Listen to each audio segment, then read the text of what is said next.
Good morning, everyone. So we're going to continue with our reading in Thomas Ingersoll's Mammon and Manon.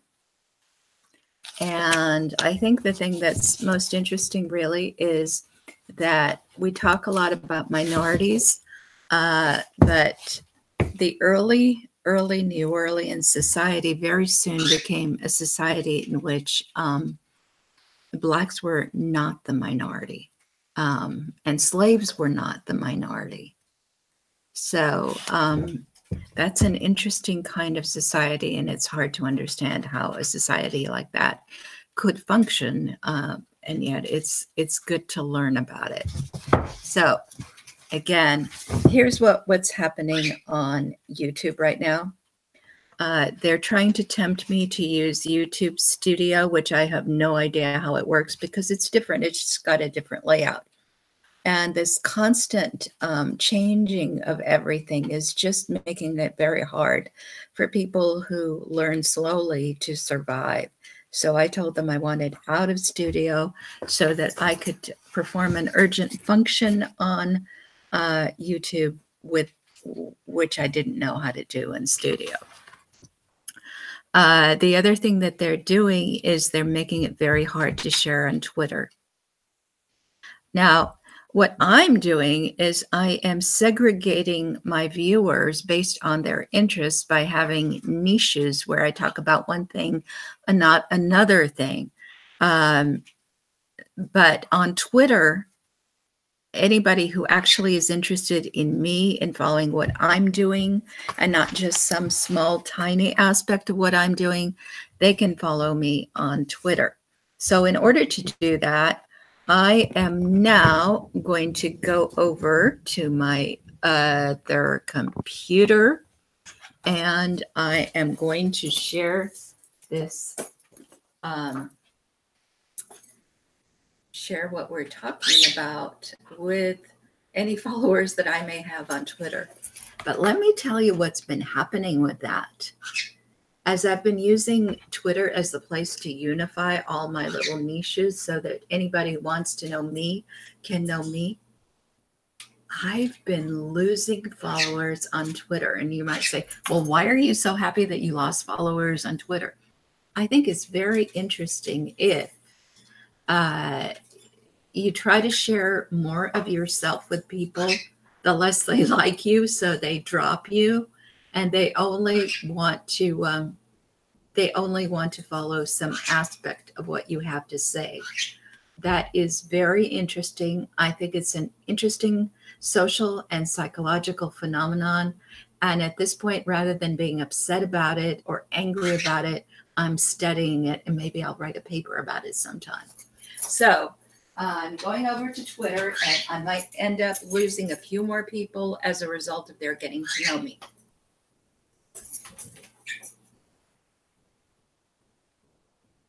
First of all, I go to my other channel on YouTube. And on this channel, I should have, if I've actually followed, but maybe I haven't. So in that case, I'll have to go over here. I would go to the Inverted A Press channel.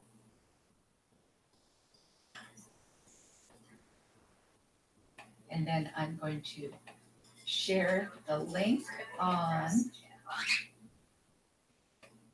Twitter and Google Plus. And by the way, Google Plus is going away very soon. And I can stop this. And I will also try to share this on Historia Obscura because I do think it relates to Historia Obscura. Oh, well, I'll share it on Historia Obscura afterwards. Okay, so we were on what page here? Let's see, I think it was page 14 I wanted to start reading from. Okay, this is page 14 of Thomas N. Ingersoll's Mammon and Manon in early New Orleans. Okay. So the lowest class of white society was dominated, in fact, by one particular order of whites, below all of those who so far discussed who lived on the boundary between white and black status, the soldiers. In Bienville era, about 200 of them, more in time of war, were stationed in or near New Orleans. Their basic penury can be weighed from the budget in Table 2. And this says how much money was spent on them, but I'm going to not read you that table. If you want to, just pick up the book and read it yourself. By the end of the French regime, the crown was obligated for nearly 1 million livres annually, and the extreme disproportion between the top officers and the others, as revealed in the early budget, remained unchanged. At less than 2 livres per month, common soldiers could not live decently, even though they were supplied with basic necessities. An angry mob of soldiers had terrified Ordonnateur Hubert in 1717, and after the founding of New Orleans, they verged on mutiny on 2 other occasions when superiors tried to cut their income.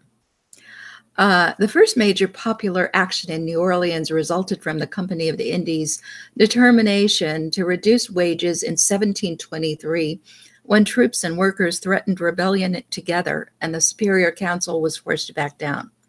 Just after Governor Vaudreuil's arrival, a bread mutiny was barely averted. Soldiers grumbled and schemed to desert to the Spanish or the Indians in desperation. They never staged a successful revolt because they were never openly oppressed long and hard enough, but also because the government had a policy of dividing them ethnically by maintaining a regiment of mercenary Swiss troops in New Orleans who were treated by their colonel as his personal property. The Swiss contingent ranged up to half of New Orleans' garrison and was specifically intended to divide mutinous spirit at the capital. The usual cause of soldiers' real distress was their officers' use of recruits for their personal enrichment. There is some indication that authorities in France had a policy to recruit men for Louisiana who had skills useful in the colony's economy, fully aware that they were expected hold on.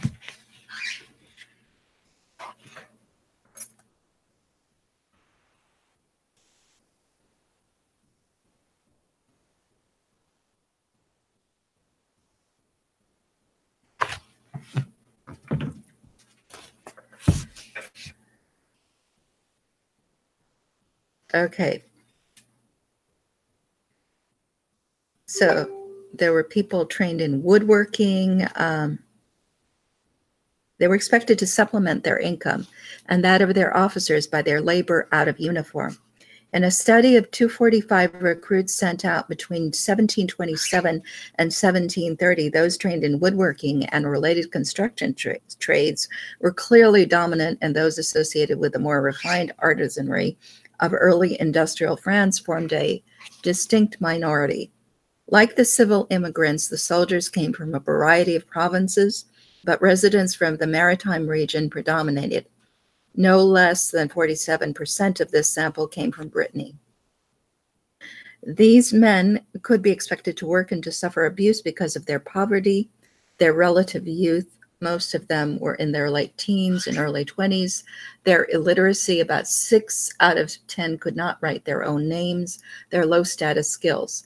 Several methods of exploitation were possible, including the manipulation of rations, outright cash milking, and officer-owned canteens, and the command of the soldiers' labor to officers' personal advantage. Okay, I'm going to go beyond the troops, and so the few indentured who survived to gain freedom and settle in the colony had little hope of social mobility. We're now on page 17. and were usually found drinking whatever they earned on Sundays. As they became free, however, they contributed to the class of non-slaveholders who made up about 2/5 of the white population by the end of the French regime. They did not form a dangerous class. Police of the white population meant to stroll on Sunday during Mass by officials to arrest scofflaws who did not close taverns and shops. Because of the catastrophic winnowing of the common white immigrants, the class structure of New Orleans underwent a dramatic contraction, and what remained was a slave society. The third and most important way New Orleans looked different from towns in France was that it was a society in which the slaves formed such an overwhelming proportion of the population that the organization of social relations was basically shaped to maintain the dangerously inequitable distribution of wealth and power in whites' favor. White status as a numerical minority created a spirit of racial solidarity because their number was so small and declined without respite at first. White immigration was reduced to a trickle after 1721, but Africans continued to arrive over the following decade. Thus, as seen in Table 4 at the end of the first phase of the colony's history, in 1731, 1,629 Europeans and 4,112 Africans remained in Lower Louisiana. More than half of the colony's Europeans and nearly 90% of its Blacks lived in the close confines of New Orleans Parish. The Black population, composed mainly of young adults upon arrival, aged quickly and actually seems to have declined at first. The only population estimate for the middle period states that there were only 1,500 whites and 3,000 Blacks à la Nouvelle-Orléans. Since the estimate is for military purposes, it is possible that it excludes small children.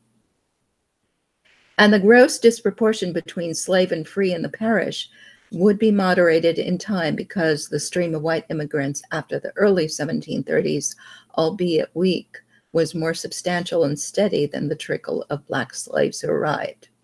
Nonetheless, beginning in the 1740s, the whole population of Louisiana grew at a respectable rate, peculiar by comparison to other North American colonies, only in the sense that no less than 57% of the colony's population lived in New Orleans Parish. This geographical concentration of population was an important advantage for a town situated on the fringe of a vast hinterland filled with Native Americans. And this was the fourth reason why New Orleans could not be compared to towns in France. It was set down in a sea of potentially hostile Indians. Native Americans had occupied the Mississippi Valley for hundreds of generations, and as many as 150,000 of them inhabited Louisiana in 1699, although probably less than half that would remain in 1763 after disease and war took their toll. Meanwhile, they retained sovereignty over most of the territory. Those who lived closest to New Orleans would exert an important influence on its development, especially because they produced many goods and services the colonists needed. Okay, so Table 4, which I'm going to share, and then I'm going to leave you with that.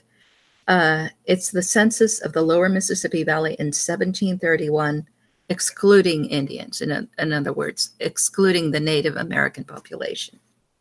So Europeans in New Orleans, there were 110 men, and Africans in New Orleans, there were 2,211. Okay, soldiers in New Orleans, there were 400 of the Europeans and 0 of the Africans. Indentured men, 78 of the Europeans, 0 of the Africans. Women, 100 in New Orleans of the Europeans, and 948 of the Africans. Children, 217 in New Orleans of the Europeans, and 500 of the Africans. Okay, and so that's very interesting. people talk about minorities, and the whites were very clearly, the Europeans in any event, were clearly a minority in and around New Orleans during the time that we are reading of. How did they maintain control if they were such a minority? I guess that's something to ponder, and I'm now going to stop the broadcast.